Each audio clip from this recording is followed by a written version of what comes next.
thus stands out as one of the most evil persons in recent history. We must now explain whence this evil comes and how it is possible that such a person could enjoy a public reputation as a scientist. The reasons for this have to do with a cancer growing on world history, the cancer of oligarchism. Between the year 1200 AD and about 1600 AD, the world center of gravity for the forces of oligarchism was the oligarchy of Venice. Towards the end of that time, the Venetian oligarchy decided, for various reasons, to transfer its families, fortunes, and characteristic outlook to a new base of operations, which turned out to be the British Isles. The old program of a worldwide Roman Empire with its capital in Venice was replaced by the new program of a worldwide Roman Empire with its capital in London, what eventually came to be known as the British Empire. This was the metastasis of the cancer, the shift of the Venetian party from the Adriatic to the banks of the Thames. And this has been the main project of the world oligarchy in the past 5 centuries. The Venetian party, wherever it is, believes in epistemological warfare. The Venetian party knows that ideas are more powerful weapons than guns, fleets, and bombs. In order to secure acceptance for their imperial ideas, the Venetian party seeks to control the way people think. If you can control the way that people think, say the Venetians, you can control their reactions to events, no matter what those events might be. It is therefore vital to the Venetians to control philosophy and especially science, the area where human powers of hypothesis and creative reason become a force for improvements in the order of nature. The Venetian party is implacably hostile to scientific discovery. Since the days of Aristotle, they have attempted to suffocate scientific discovery by using formalism and the fetishism of authoritative professional opinion. The Venetian party also has over the years created a series of scientific frauds and hoaxes, bogus shams, which have been elevated to the status of incontrovertible and unchallengeable authorities. These have been used to usurp the rightful honor due to real scientists, whom the Venetians have done everything possible to destroy. We can identify the Venetian faction which has been responsible for the most important of these scientific and epistemological frauds. They can be called the Dead Souls faction. We could also call them the No-Soul Brothers of Venetian intelligence. This is because their factional pedigree is based on the belief that human beings have no soul. Their factional creed is the idea that human beings have no creative mental powers and are therefore incapable of forming hypotheses and cannot make scientific discoveries. Now we can approach these Venetian dead souls in 3 groups. There is first the group around Pietro Pomponazzi, Gasparo Contarini, and Francesco Giorgi, the first group you see who were active in the first part of the 1500s. Secondly, there is the group of Paolo Sarpi and his right-hand man, Fulgencio Micanzio, who were the case officers for Galileo Galilei. This was the group that opposed Kepler in the early 1600s.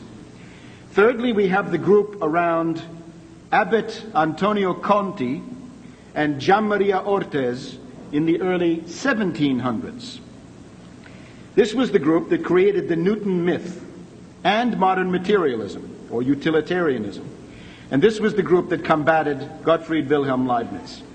These 3 groups of Venetian game masters are responsible for a great deal of the obscurantism and garbage that weighs like a nightmare on the brain of humanity today.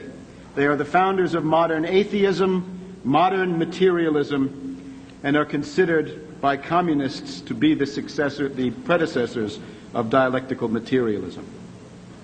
Now, the leading figure in the first group in the early 1500s was Gasparo Contarini.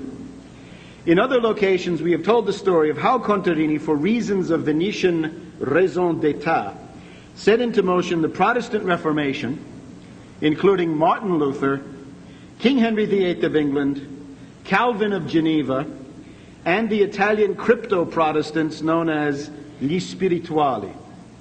At the same time, Contarini was a cardinal of the Roman Catholic Church who masterminded the early phases of the Catholic Counter-Reformation.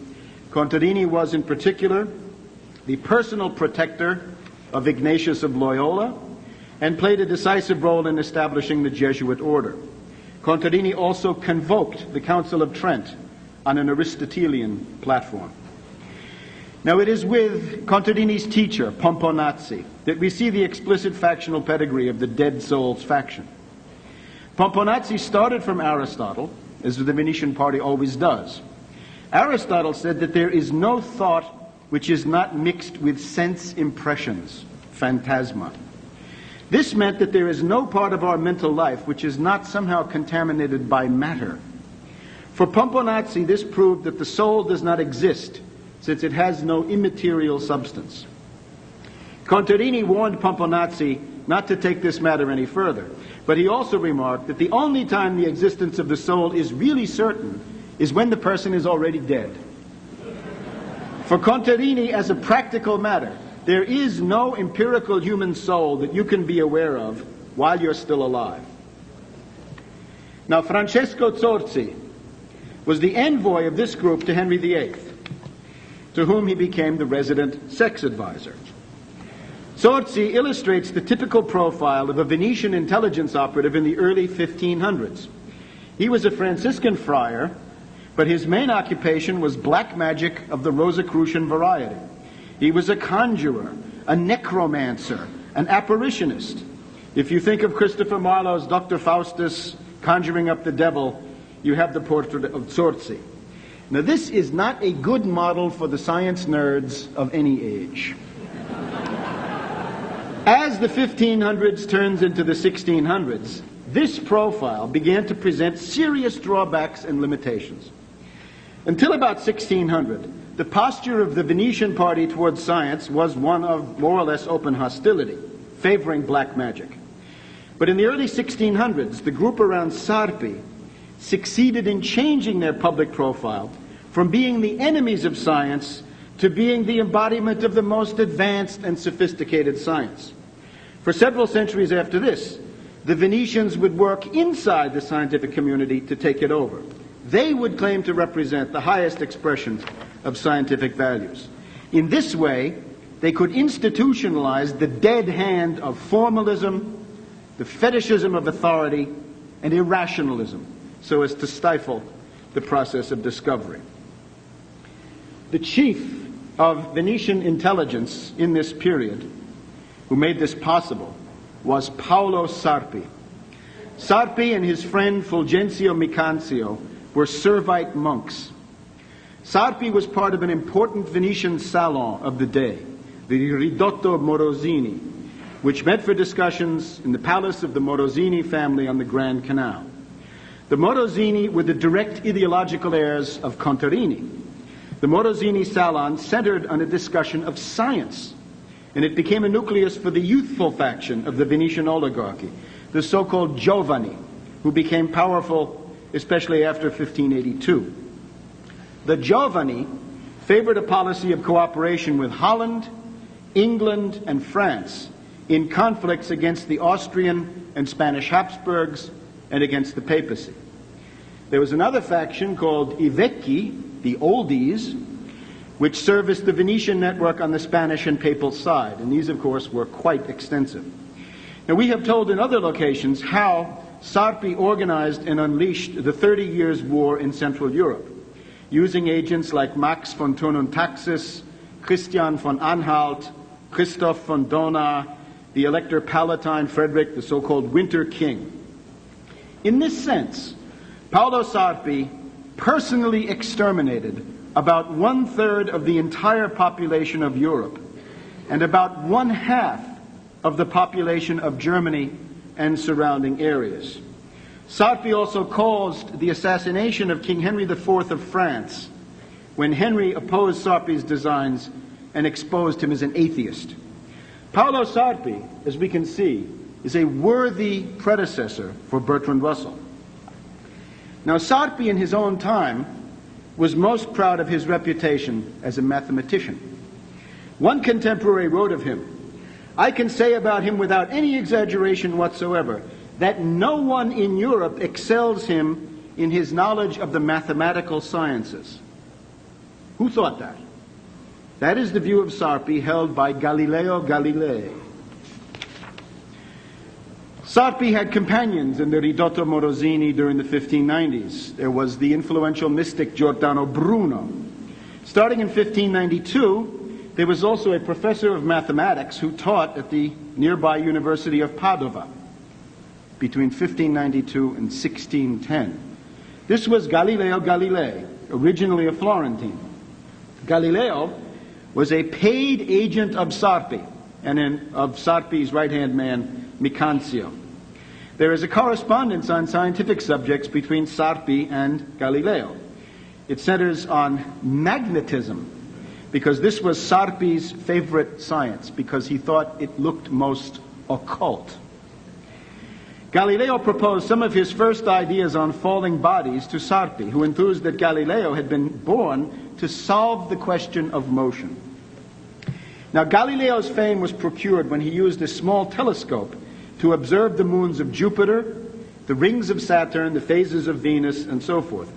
Galileo reported these sightings in his essay, The Starry Messenger, which instantly made him the premier scientist in Europe, and thus a very important agent of influence for the Venetian party.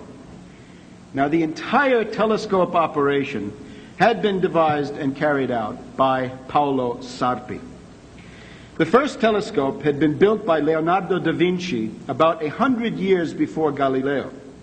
Susan Welsh has called attention to the research of Domenico Argentieri on Leonardo's optical manuscripts.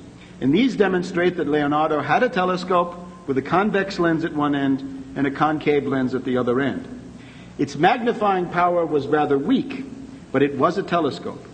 There are then reports of telescopes being made in Italy in the late 1500s, and by 1608 there were many telescopes turning up in Holland. Galileo says that he was encouraged by reports of these telescopes to build his own telescope in 1609, says Galileo. Sarpi's version of these events is more revealing. He wrote in March of 1610 that a telescope had been found in Holland 2 years before, therefore in the spring of 1608. Sarpi wrote, "Once this was found, our mathematician here in Padua and some of our other people who are not ignorant of these arts began to use the telescope on celestial bodies, adjusting it and refining it for that purpose." Notice, Galileo and some of our other people. It would also appear that the observations were made not from Padua, but from Paolo Sarpi's Servite monastery in Venice. Sarpi wrote about Galileo as our mathematician, saying that he had frequently discussed these questions with Galileo and didn't need to read what Galileo wrote about them later. In 1611, there was a Polish visitor to Venice by the name of Rey, who wrote that Galileo had not been the inventor of the telescope, but that the advisor, author, and director of the telescope project had been Father Paolo Sarpi, who is considered the greatest mathematician here. Now, in 1597, Johannes Kepler had sent a copy of his new book, Mysterium Cosmographicum, to Galileo. This was the work in which Kepler proposed the Platonic solids as a basis for the understanding of the harmonic ordering of the planetary orbits around the sun. Galileo thereupon sent a letter to Kepler claiming that he too was a follower of the Copernican or heliocentric view, but that he had not dared to come forward with this view because of fear, and he preferred to sit on the whole business because of the climate of opinion. Kepler had written back urging Galileo to be confident and go forward with the struggle for truth. He offered to find publishers in Germany if the Italian climate were too oppressive. Galileo did not do this, and he refused to comment in detail on Kepler's book. According to Kepler's biographer Caspar, in the following years, Galileo plagiarized Kepler by using material from Kepler in his lectures without giving Kepler any credit.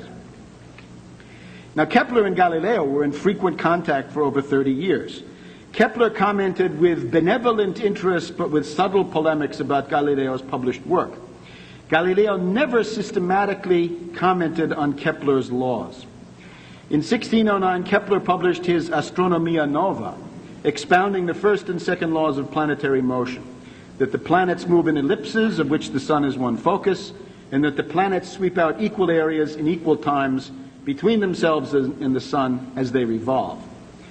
In Galileo's dialogues on the two great world systems, published in 1633, therefore much later, Kepler is hardly mentioned, while the discussion centers on Copernicus, with his perfect circle orbits of the planets around the sun, which of course had no hope of accounting for the observed position of the planets.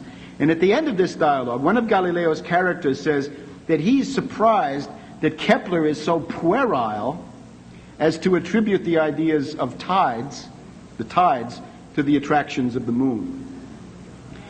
Now, during the first years of the pontificate of Pope Urban VIII Barberini, Galileo was the semi-official scientist for the Pope. But in 1631 there was a political change when the Swedish Protestant army of Gustavus Adolphus fought its way through Germany, reached the Alps, and seemed ready to sweep down on Rome. Urban VIII turned abruptly from a pro-French policy to a pro-Spanish policy. The Spanish ascendancy is the backdrop for the trial of Galileo, carried out by the Dominicans with Jesuit support. Some years earlier, Sarpi had forecast these events, saying that if Galileo insisted on leaving Venice to go to Rome, the Jesuits and others were likely to turn the question of physics and astronomy into a theological question, so as to condemn Galileo as an excommunicated heretic and force him to recant all his views on this subject. Sarpi in 1616 seemed to have a pretty good idea of what was going to happen 15 years later, well after his own death. And of course, for Galileo, this trial was one of the greatest public relations successes of all time. This was Sarpi's plan. Now, Sarpi's philosophical and scientific writings were not published until after World War II. These are the Pensieri, or thoughts, and the Arte di ben pensare, the art of thinking well. Sarpi's achievement for Venetian intelligence was to abstract the method of Aristotle from the mass of opinions expressed by Aristotle on this or that particular issue. In this way, sense certainty could be kept as the basis of scientific experiments, and Aristotle's embarrassing, outdated views on certain natural phenomena could be jettisoned. This allowed the Venetians to preserve the essential Aristotle, even as they attacked the Aristotelian or peripatetic school, say, the Jesuits of the Collegio Romano in Rome, where the education was to read Aristotle and comment on it. These writings by Sarpi have not been translated, but if you want to become familiar with them, you can read Sir Francis Bacon. The Bacon-Hobbes ménage was in close touch with Sarpi and Micancio. Another way to read about Sarpi is to read Locke. The problem is that Locke takes about 1,000 pages to write what Sarpi put down in about 30. Okay. In this art of thinking well, Sarpi starts, of course, from sense perception and sense certainty. He says that the impression made on our sensory apparatus by outside objects has got to be distinguished from those outside objects. And he points especially to tastes, odors, sounds, which he thinks are a matter of our nervous system, not existing in outside reality. There's a different category of ideas of quantity, size, and time. These are thought to be objective. In the same manuscript, Sarpi lists the immortality of the soul as one on a list of wrong ideas. Sarpi repeats the argument of Pomponazzi, that since there is no knowledge without sensations, the soul dies with the body. So again we have the trademark of the Venetian dead souls faction. Now, Galileo's epistemology comes straight from Sarpi. We can see this best in Galileo's 1623 essay, Il Saggiatore, the assayer, as it's translated. For Galileo, colors, tastes, sounds, and smells are mere words. They exist only for our bodies. And here Galileo makes the famous comparison of these to tickling. If you brush a feather over the soles of the feet or the armpits of a marble statue, you will not produce a tickle. But if you do this to a human being, you will cause that tickling sensation. So Galileo says that that is what these sense impressions do to us. They create something that's not out there, but it's in us, the tickle. Hoochie. So Galileo says, it's time to get rid of ears, tongues, and noses, odors, shapes, and sounds, and go for shapes, numbers, and motions. Objective, mathematical. And from this he proceeds quickly to a very reductionist theory of atoms, in which he explains that heat is the effect of fiery minims, or igneous atoms. The important thing is that Galileo's epistemology is identical with that of Sarpi. It is taken from Sarpi. And this is what Galileo means when he says, put aside Aristotle and read the truth in the book of nature, where it's written in mathematical characters. Now, Sarpi died in 1623. At that point, Galileo's case officer became the Servite monk Fulgencio Micancio.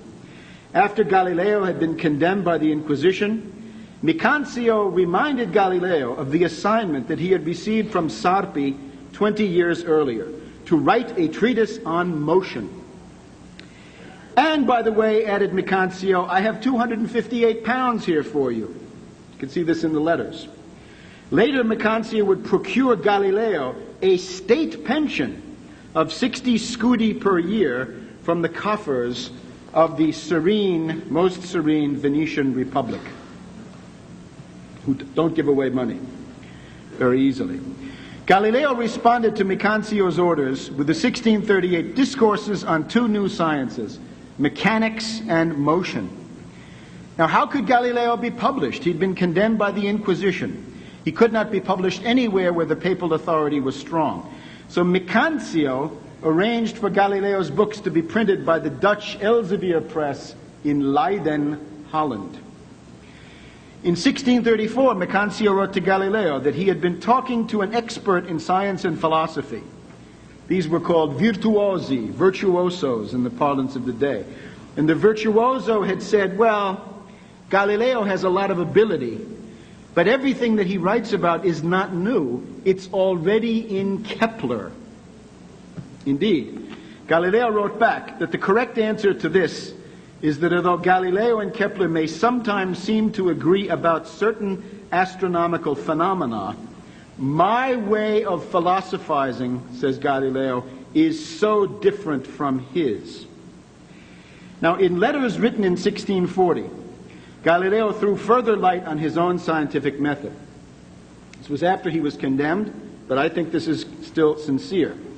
Galileo complained that he had been misunderstood. Against all the reason in the world, I am accused of impugning peripatetic doctrine, Aristotelian philosophy, whereas I profess and am certain of observing more religiously the peripatetic, or to put it better, Aristotelian teachings than many others. Galileo then asserted that he had tried to study phenomena that in all natural effects assure me of their existence, their ansit. Do they exist? Are they there? Whereas I gain nothing from knowing how, quo modo. So the big question is, does it exist? Not how does it exist?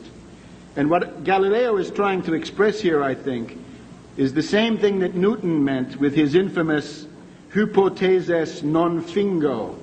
I do not fabricate hypotheses. Which brings us to Newton. The next phase of the corruption of science by Venice depends on a rather obscure Cambridge don by the name of Isaac Newton. For the oligarchy, Newton and Galileo are the only two contenders for the honor of being the most influential thinker for their faction since Aristotle himself. These are the two. The British oligarchy praises Newton as the founder of modern science. But at the same time, they have been unable to keep secret the fact that Newton was a raving irrationalist, a cultist kook. Among the oligarchs, it was the British economist Lord John Maynard Keynes, a fellow Cambridge graduate, who first began to open the black box of Newton's real character. Was Newton the first and greatest of the modern scientists, the practitioner of cold and untinctured reason? No, said Keynes. Newton was not the first of the age of reason. He was the last of the magicians, the last of the Babylonians and Sumerians, the last wonderful child to whom the Magi could do sincere homage. Keynes based his views on the contents of a box. What box? And what was in the box? The box contained papers which Newton had packed up when he left Cambridge for London in 1696, ending his Cambridge career and beginning his new life in London as a member and president of the Royal Society, director of the Mint, and the resident magus of the new British Empire. Now, inside the box were manuscripts and papers totaling some 1.2 million words. That's about as long as Shakespeare's complete works, if you're counting. After Newton's death, Bishop Horsley was asked to inspect the box with a view to publication. But when he saw the contents, he recoiled in horror and slammed the lid. No one opened the box for another 100 years. After a century had passed, Newton's 19th century biographer, Sir David Brewster, looked into the box. He decided to save Newton's reputation by fishing out a few selections, but he falsified the rest with straight fibbing, as Keynes says. Now, the box became known as the Portsmouth Papers. A few mathematical papers were given to Cambridge University in 1888. In 1936, the then owner, Lord Lymington, needed money, so the papers were auctioned off. Now, Keynes was alarmed. He bought as many as he could, but the papers were scattered from Jerusalem to America. As Keynes points out, Newton was a suspicious, paranoid, unstable personality.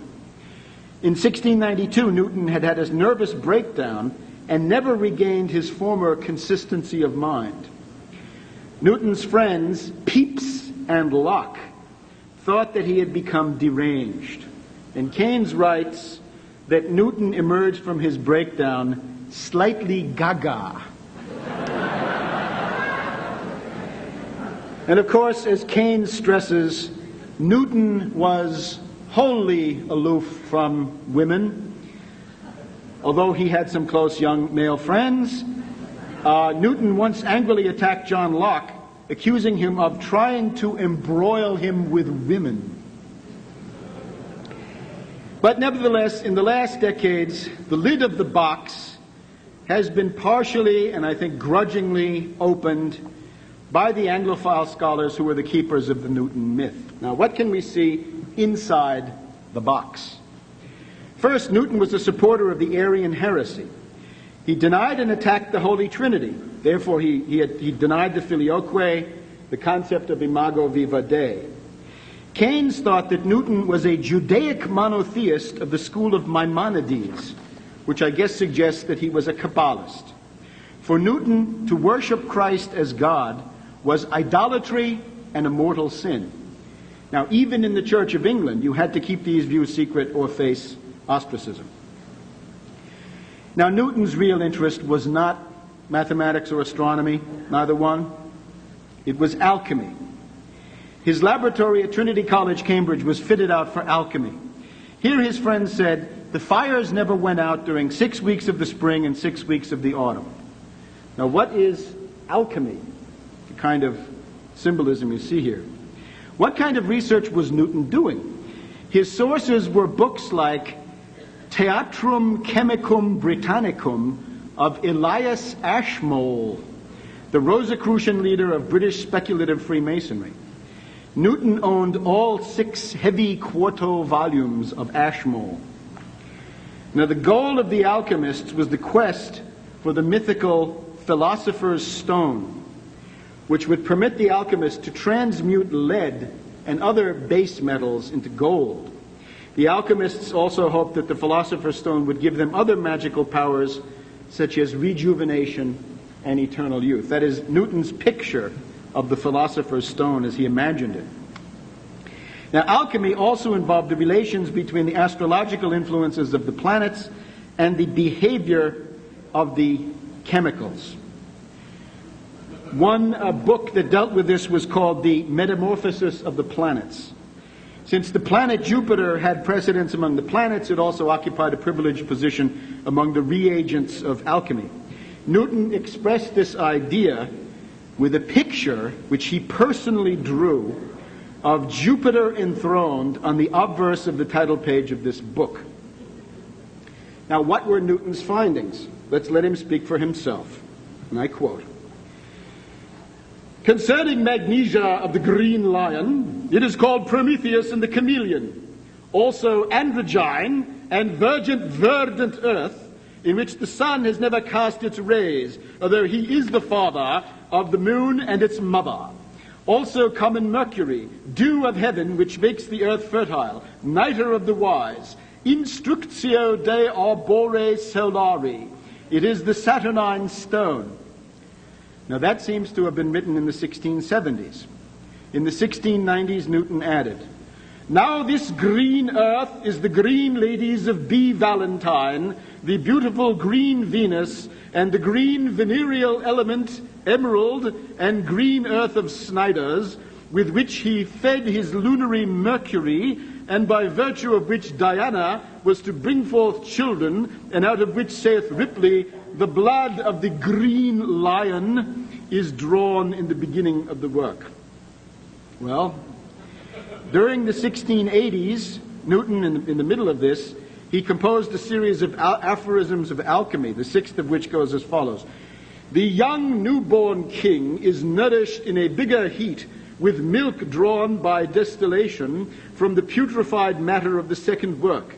With this milk he must be imbibed 7 times to putrefy him sufficiently, and then decocted to the white and red, and in passing to the red he must be imbibed with a little red oil to fortify the soldary nature and make the red stone more flexible." And so it goes for more than 1,000,000 words. Written during the period of 20 years when he was supposedly writing Principia Mathematica. We have green lions. Green lions are the big ones, but androgyne, male and female principles, Pan, Osiris, and so on. It has been truly said that Milton probed the literature of alchemy as it had never been probed before or since, all the time supposedly writing his Principia. In addition, he had time to do the plan for King Solomon's temple and a chronology of biblical events which cut history by several hundred years. They were taken out and jettisoned. Now, what about Newton's supposed discoveries? Upon closer scrutiny, it turns out that he had no discoveries. We take the example of his alleged law of universal attraction, which states that the force of attraction between 2 point masses is equal to the product of the 2 masses divided by the square of the distance between them, times a constant. This is Newton's so-called inverse square law. Now, it has long been known that this was not really a new discovery, but rather derived from some tinkering from Kepler's third law. Kepler had established that the cube of a planet's distance from the sun divided by the square of its year always equaled a constant. By supplementing this with Huygens' formula for centrifugal acceleration and making some substitutions, it is possible to obtain the inverse square relationship. This issue is settled in the appendices to the Science of Christian Economics. But the partisans of Newton still claim that Newton explained gravity. By opening the lid of the box, we find that Newton himself confesses in an unpublished note that his great achievement indeed was cribbed from Kepler. Newton wrote, I began to think of gravity extending to the orb of the moon, and having found how to estimate the force with which a globe revolving presses the surface of a sphere, from Kepler's rule in the periodic times of the planets being in sesqui-alternate proportion to their distances from the center of their orbs, I deduced that the forces which keep the planets in their orbs must be reciprocally as the squares of their distances from the centers about which they revolve. In other words, Newton arrived at the inverse square relation by substituting Kepler's third law into Huygens' recently published formula for centrifugal force. And others, Hooke, Christopher Wren, others claim to have done the same thing at the same time. Now, Newton's love of alchemy and magic surfaces as the basis of his entire outlook, including in the supposed scientific writings. In his Optics, he talks about small particles which have certain powers, virtues, or forces by which they can act at a distance. Act at a distance. How, I do not consider, but what I call attraction can be performed by some impulse or other means unknown to me. This is Newton's notion of gravity as action as a distance, which Leibniz rightly marked as black magic. Newton also wrote about an electric spirit, or a mysterious medium which he called the ether. What the basis of these is in alchemy is not clear. And then there's the story of Newton's invention of the calculus. In reality, Newton in his entire life never described a calculus. He never had one. What he cooked up was a theory of so-called fluxions and infinite series. This was not a calculus and quickly sank into oblivion when it was published 9 years after Newton's death. By 1710, European scientists had been working with Leibniz's calculus for several decades. It was about that time that Newton and the British Royal Society decided to launch their campaign, claiming that Newton had actually invented the calculus in 1671, although for some strange reason he had never said anything about it in public print during a period of more than 30 years. This was supplemented by a second allegation, which was that Leibniz was a plagiarist who had copied his calculus from Newton after some conversations and letters exchanged during the 1670s. These slanders against Leibniz were written up by Newton and put forward in 1715 as the official verdict of the British Royal Society. And that line was also churned out by scurrilous hack writers directed by Newton. But scientists in continental Europe, and especially the decisive French Academy of Sciences, were not at all convinced by Newton's case. At this point, Newton's reputation on the continent of Europe was at best modest and certainly not exalted. There was even resistance against Newton in England, with a hard core of 20 to 25% of anti-Newton feeling within the Royal Society itself. How then did the current myth of Newton as a scientist originate? The apotheosis of Newton was arranged by Antonio Conti of Venice, the center of our third grouping of the Dead Souls faction. In order to create the myth of Newton as the great modern scientist, Conti was obliged to do what might well have been considered impossible at the time, to create a pro-British party in France. Conti succeeded, and Conti stands as the founder of the Enlightenment that Connor Cruise O'Brien likes so much. The Enlightenment is otherwise understood as the network of the French Anglophiles. Any Frenchman who was degraded enough to become an Anglophile would also be degraded enough to become a Newtonian, and vice versa. The British had no network in Paris that could make this happen, but the Venetians did, thanks most recently to the work of such figures as Montaigne and Pierre Bayle. What the British never could have done, the Venetians accomplished for the greater glory of the Anglo-Venetian party. Now, Antonio Conti was born in Padova in 1677. He was a patrician. He was a member of the Venetian nobility. He was also a defrocked priest who had joined the Oratorian order, but then left it to pursue literary and scientific interests, including Galileo and Descartes. Now, Conti was an abbé. He had minor religious orders, but of course, that didn't mean a whole lot because Casanova was also an abbé. In 1713, Conti arrived in Paris. This was at the time of the Peace of Utrecht, the end of the very long and bitter War of the Spanish Succession, in which the British, the Dutch, and their allies had invaded and defeated and weakened the France of Colbert and Louis XIV. Louis XIV was about to die, and after which the throne would go to a regent of the House of Orléans. Now in Paris, Conti built up a network centering on the philosopher Malebranche. He also worked with a man called Fontenelle, who was the permanent secretary of the French Academy of Sciences. That was still the premier research center in Europe. Now Conti saw immediately that Fontenelle was a follower of Giordano Bruno, of Ridotto Morosini. So they worked together. Conti became a celebrity in Paris, but he soon announced that he was growing tired of Descartes, the then dominant figure on the French intellectual scene. Conti began telling the Paris Salon that he was turning more and more to Newton and to Leibniz. He began to call attention to the fact that there was this polemic between Newton and Leibniz. What a shame that these two eminent scientists were fighting each other. Perhaps the two outlooks could be reconciled. This would require a tactful mediator, an experienced man of the world. Since the English and the German scientists were at war, who better than an Italian, a Venetian, to come forward as the mediator? Perhaps such a subtle Venetian could also find a way to settle this nasty dispute about the calculus and propose a compromise platform for physics.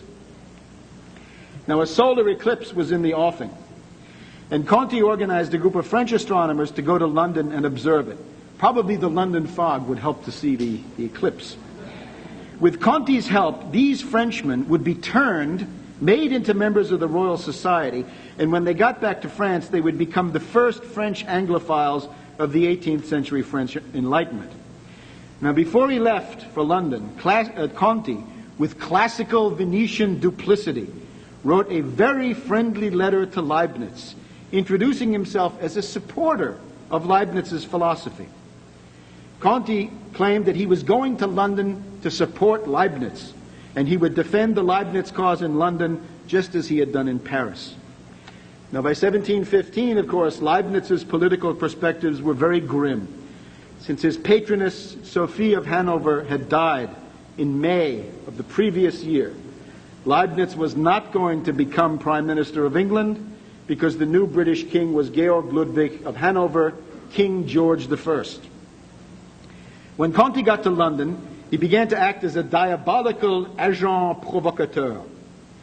He turned on his magnetism, and he charmed Newton. Newton was impressed by his guest and began to let his hair down. Conti told Newton that he had been trained as a Cartesian. I was myself, when young, a Cartesian, said the sage wistfully, and then added that Cartesian philosophy was nothing but a tissue of hypothesis. And of course Newton didn't like hypothesis. Newton confessed that when he read his first science book, it was an astronomy book, but he couldn't understand it. He read a trigonometry book, couldn't understand that, picked up Descartes and understood it very well. Now, with the ground thus prepared, Conti was soon a regular dinner guest at Newton's house, apparently 3 times a week on average. Conti also had extensive contacts with Edmund Halley and with Newton's local parish priest, an anti-Trinitarian called Samuel Clarke, and with other self-styled scientists. Conti also became friendly with Princess Caroline, the Princess of Wales, who had been an ally of Leibniz. Conti became very popular at the British court, and by November 1715 he was inducted by Newton as a member of the Royal Society. Now Conti saw that Newton, as a kook, represented the ideal cult figure for a new obscurantist concoction of deductive, inductive, pseudo-mathematical formalism masquerading as science. Thanks to the Venetians, Italy had Galileo, France had Descartes.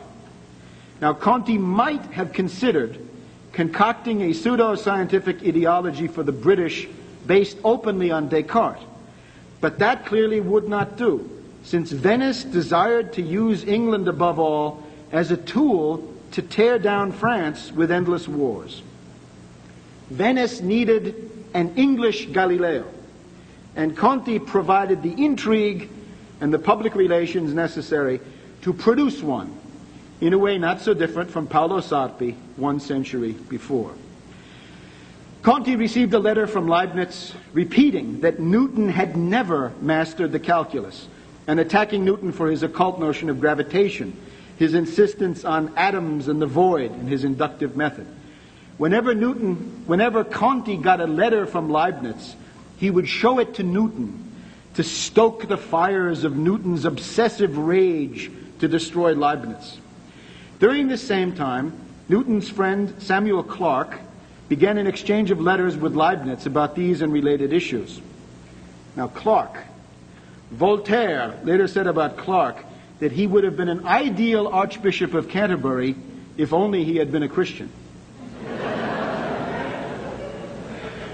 Leibniz lamented accurately that natural religion itself was decaying in England, where many believe that human souls are material and others view God as a corporeal being. Newton had said that space is an organ which God uses to perceive things. Newton and his followers also had a very odd opinion concerning the work of God. According to their doctrine, God has to wind his watch from time to time, because otherwise the universe would cease to move, and he had not had sufficient foresight to make a perpetual motion universe. All of this gave rise to the Leibniz-Clarke correspondence, and the prime mover behind this was Conti.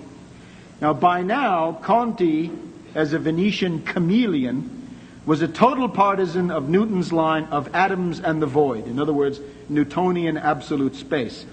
If there were no void, wrote Conti, all bodies would be equally heavy and the comets could not pass through heavenly spaces. Monsieur Leibniz has written his speech to Princess Caroline, but he presents the world not as it is, but as it could be.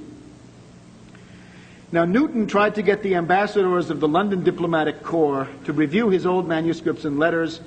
He hoped that they would endorse his findings and the Royal Society's findings that Leibniz had plagiarized his calculus. Leibniz had pointed out that the Royal Society had stacked the evidence. Conti used this matter to turn King George I more and more against Leibniz. Conti organized the Baron von Kielmansegge, the Hanoverian minister and husband of King George I's mistress, to issue the opinion that this review of documents would not be enough. The only way to decide the Leibniz-Newton controversy was through a direct exchange of letters between Leibniz and Newton. King George agreed with this. Conti encouraged Newton to make a full reply to Leibniz so that both of the letters could be shown to the king. And when the king heard Newton's version, he indicated that Newton's facts would be very difficult for Leibniz to answer. Conti tried to convince Newton that he should accept the 1715 verdict of the Royal Society, which had given complete credit for the calculus to Newton. In return, Conti generously conceded that Leibniz's calculus was easier to use and more widely accepted. By now, Leibniz was well aware that he was dealing with an enemy operative, but Leibniz died on the 4th of November, 1716, just a few days before Conti arrived in Hanover to meet him. Newton apparently received word of the death of his great antagonist through a letter from Conti. Now, thanks to Conti's intervention as agent provocateur, Newton had received immense publicity. He had become a kind of succès de scandale. The direct exchange mandated by George I had suggested to some that Leibniz and Newton were on the same plane. There was an equivalence. But now Conti's most important work was just beginning.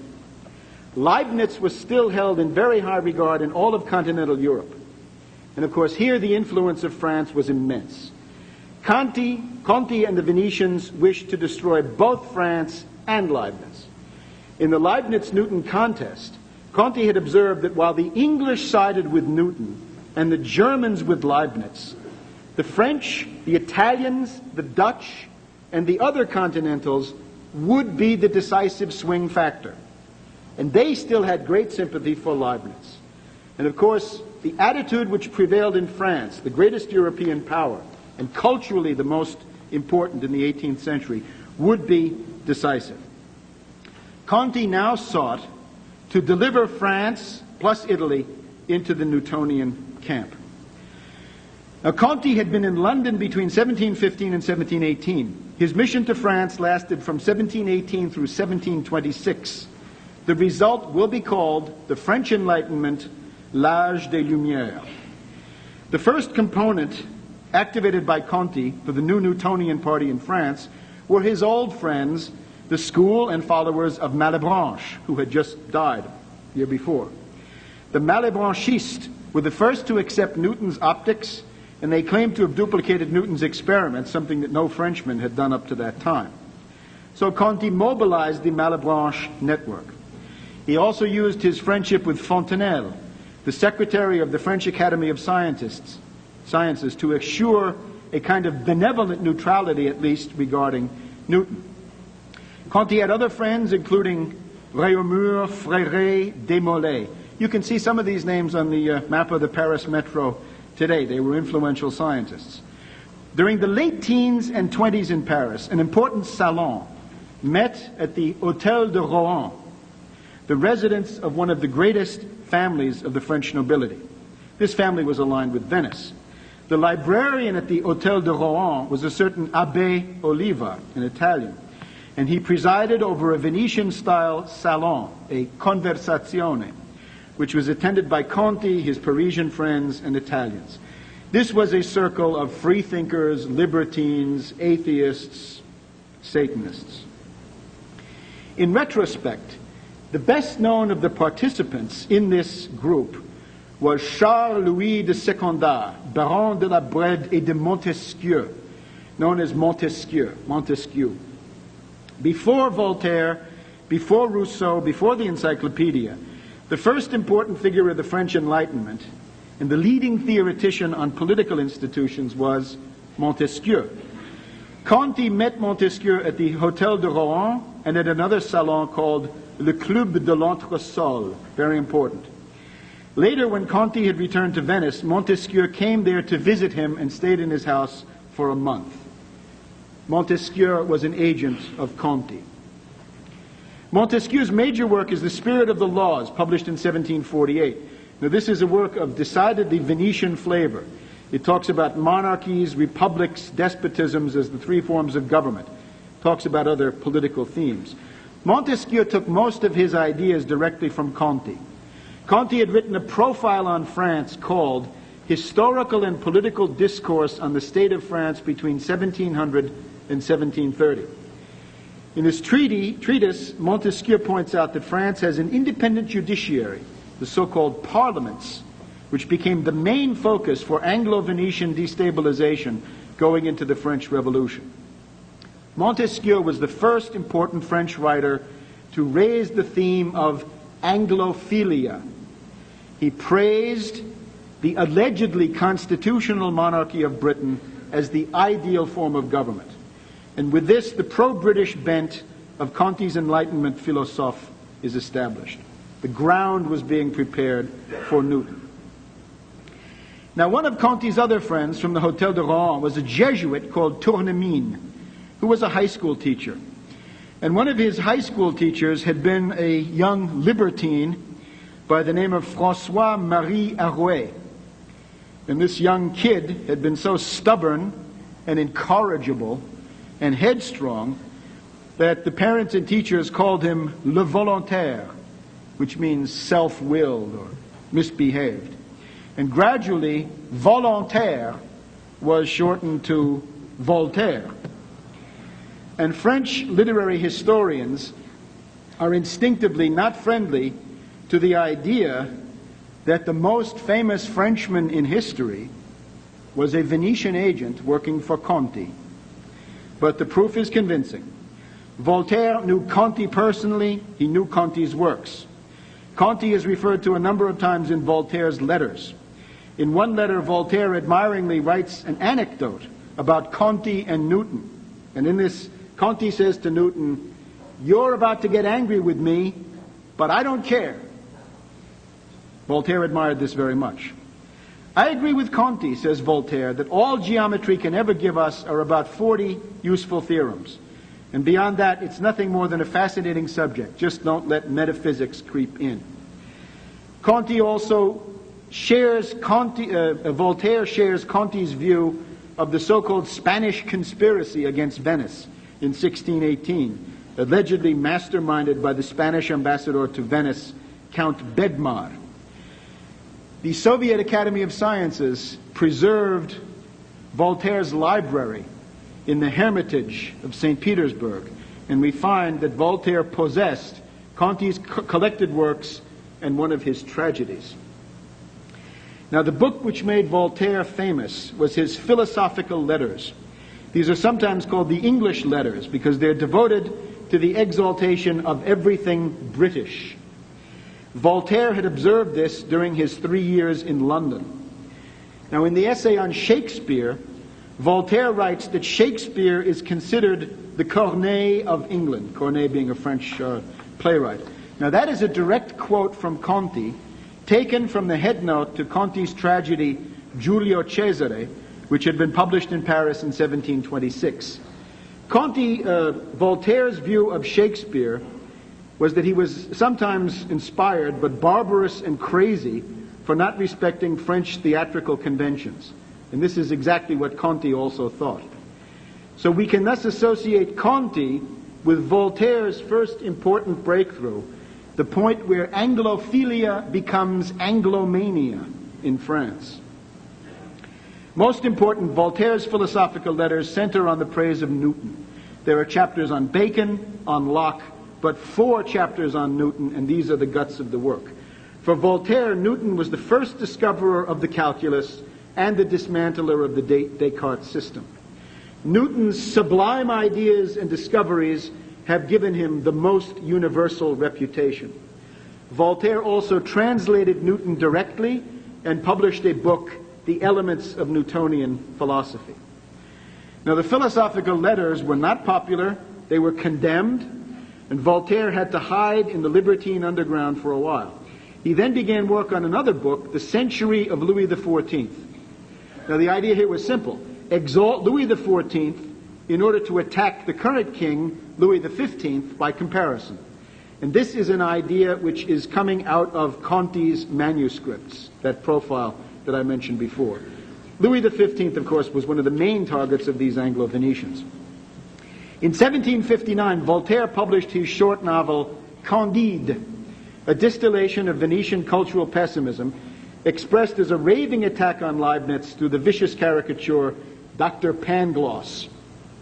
Towards the end of the story, Candide asks Pangloss, "Tell me, my dear Pangloss, when you were hanged, dissected, cruelly beaten, forced to row as a galley slave, did you still think that everything was for the best in the best of all possible worlds?" Pangloss says, "Yes, I still hold to my original opinions. I'm a philosopher, and it wouldn't be proper for me to recant. Since Leibniz cannot be wrong, and pre-established harmony is the most beautiful thing in the world, along with the plenum and subtle matter." That's the polemic. Now, when Candide visits Venice, he meets a distinguished Venetian senator, Senatore Pococurante, and he considers him the greatest genius that he has met in his travels, because everything bores him and nothing pleases him. And Senatore Pococurante is clearly a figure for Abbot Antonio Conti. He's the one who said to Newton, "Non me ne curo, Pococurante." I don't care, I'm bored. Conti later translated one of Voltaire's plays into Italian. Now, Conti's influence does not end here. His discussion of the supremacy of the sense of touch among the senses comes back in the writings of the French Enlightenment philosopher Condillac. Echoes of Conti have been found in Jacques the Fatalist by Diderot. And then there is Buffon, who published Newton's book on fluxions in French. More research is simply likely to demonstrate that the ideas of the French Enlightenment come from the Venetian Conti.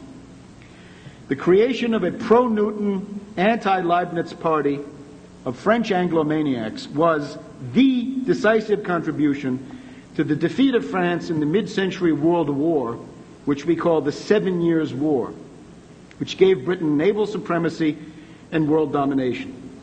Conti's work was also the basis for the later unleashing of the French Revolution. In the epistemological war of those days, the French Newtonians were indispensable for the worldwide propagation and consolidation of the Newton myth. In Italy, of course, Conti had writers like the Venetian Algarotti, who wrote a book entitled Newtonian Philosophy for Ladies. Newton's ideas were also spread by Abbot Guido Grandi, who helped to rehabilitate Galileo inside the Catholic Church. Only with the help of Venice could the senile cultist kook, Newton, attain worldwide respect. Now, Conti was active until mid-century. He died in 1749. In Venice, he became the central figure of a salon that was the worthy heir of Ridotto Morosini. This was something that called itself the philosophical happy conversation.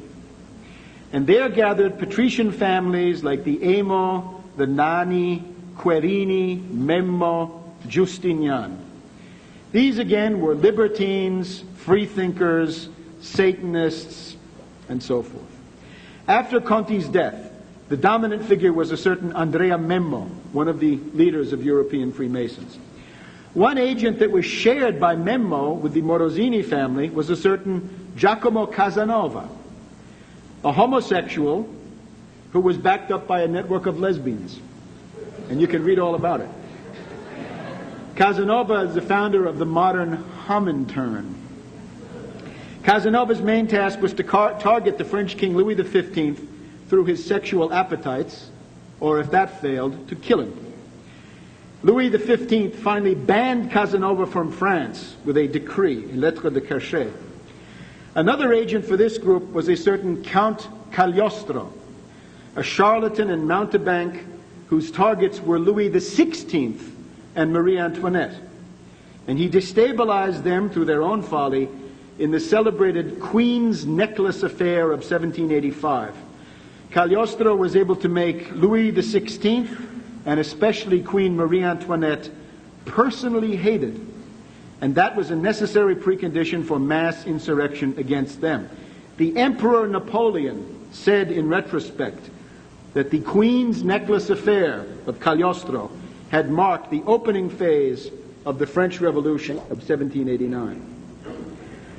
Now, the last member of this Conti Memmo Conversazione was Gianmaria Ortes, who had been taught Newton by Conti personally, as well as by Grandi. Ortes was another defrocked cleric operating as an abbé. Ortes is the author of a manual of Newtonian physics for young aristocrats, including a chapter on electricity, which manages to avoid Benjamin Franklin in the same way that Galileo avoided Kepler. Ortes worked on the fundamental Conti program of applying the Newtonian method to the social sciences. This meant that everything had to be expressed in numbers. If you read Ortes, you realize that he was like the constipated mathematician who worked his problem out with a pencil. He produced a calculus on the value of opinions, a calculus on the pleasures and pains of human life, a calculus on the truth of history. And from here we get the Bentham hedonistic calculus. Ortes thought that there could be and never had been any improvement in the standard of living of the human species. Never happened and never would happen. And using these methods, Ortes posited an absolute upper limit for the human population of the earth, which he set at 3 billion. This is the first carrying capacity. Orte has therefore provided all of the idea content that is found in of how Parmenides is themselves the object of philosophical attention. In his treatise on ideas, Conti writes that the fundamental error of Plato is to attribute real existence to human ideas. This is impermissible. Our ideas are nothing more than combinations of sense perceptions, according to Conti. In 1735, Conti was denounced by the Venetian Inquisition because of his reported religious ideas. Conti was accused of denying the existence of God. True to his factional pedigree, Conti also denied the immortality of the human soul. Conti reportedly said of the soul, "Since it is united with a material body and mixed up with matter, the soul perishes with the body." The dead soul's faction. Conti got off with the help of some of his patrician aristocrat friends. He commented that God is something we cannot know about, and he jokingly confessed his ignorance. He even compared himself to Cardinal Nicholas Cusanus. Conti described his own atheism as simply a version of the docta ignorantia. Senatore poco curante still lives in every classroom where Newton is taught. And surely it is time for an epistemological revolution to roll back the Venetian frauds of Galileo, of Newton, and of Bertrand Russell. Thank you.